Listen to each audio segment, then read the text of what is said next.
former FSB officer. One of the key figures in the case of war crimes in Ukraine, Igor Strelkov-Girkin, commented in a letter from prison on the drone strike on a Russian defense enterprise in Izhevsk. According to Strelkov, despite the lack of precise data, the scale of the attack's consequences speaks for itself.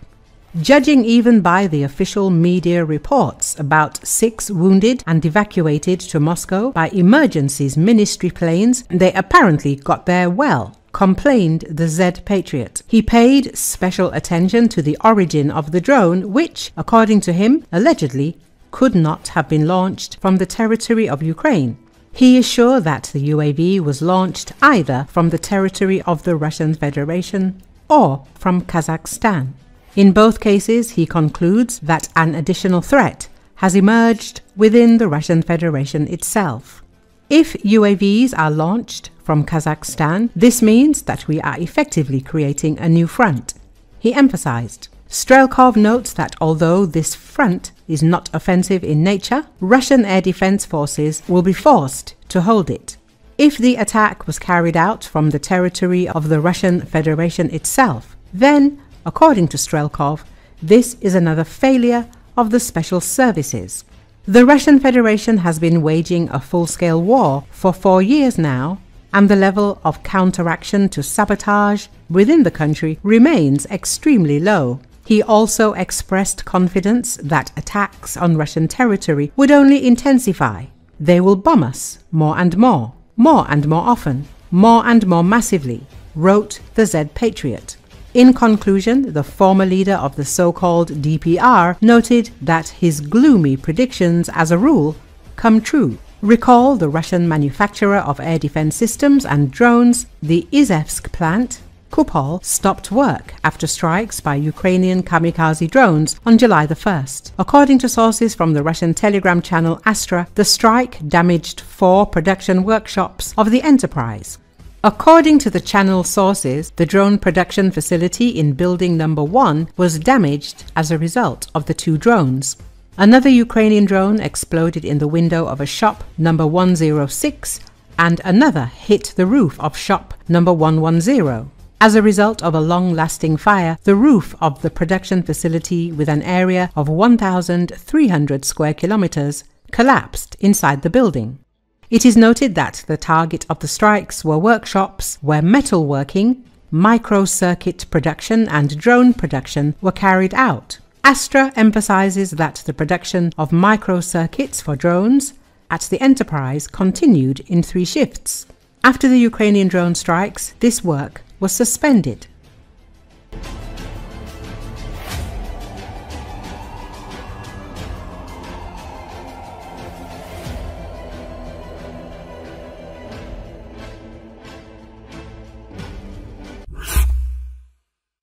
The summer offensive of the Russian army has stalled in the Sumy region, but in general, the enemy continues intensive fighting in many directions of the front.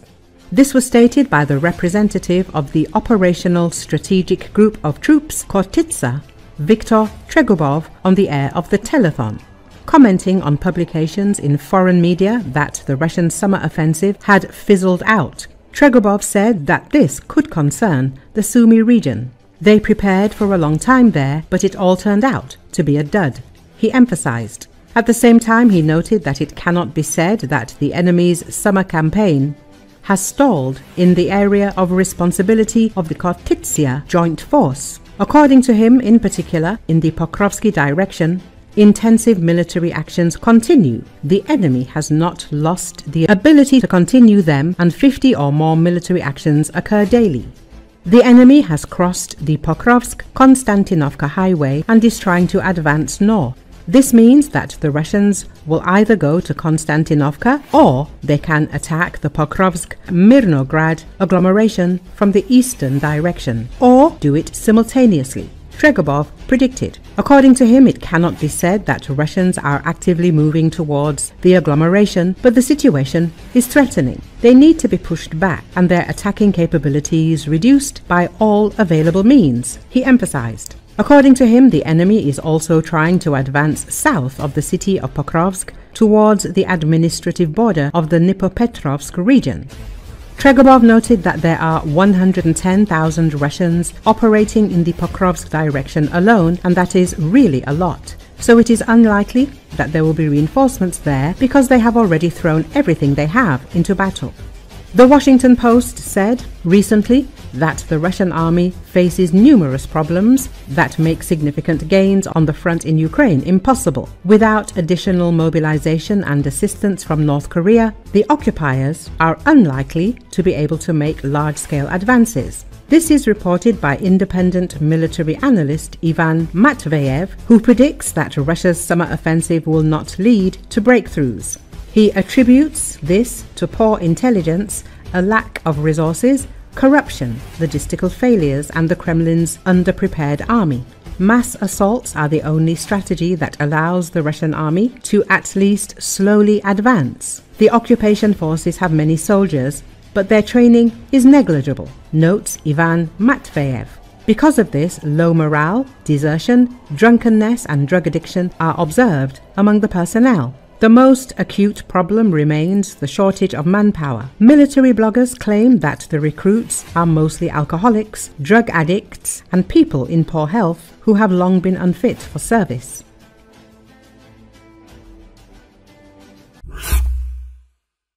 In some areas, particularly in Sumy Oblast, the defense forces managed to stop the Russians' summer offensive. Military observer Denis Popovich reported this on Radio NV. There are a number of reasons. This is happening in particular because the enemy is practically not using equipment. Because our drones are working there, this equipment is being burned out. And without equipment, it is very problematic to achieve major breakthroughs using only infantry. And if infantry is used, then other consequences are imposed here. This is the moral and psychological state of this infantry, which is faced with distraction, has a one-way ticket. And because of this, there are refusals to carry out combat missions, Popovich said. At the same time, he noted that Russia has transferred trained units of UAV pilots to the Pokrovsk direction, where they are actively working on Ukrainian logistics. And our defenders point this out. If we talk about the Pokrovsk direction, the south of Donetsk, the enemy is advancing there.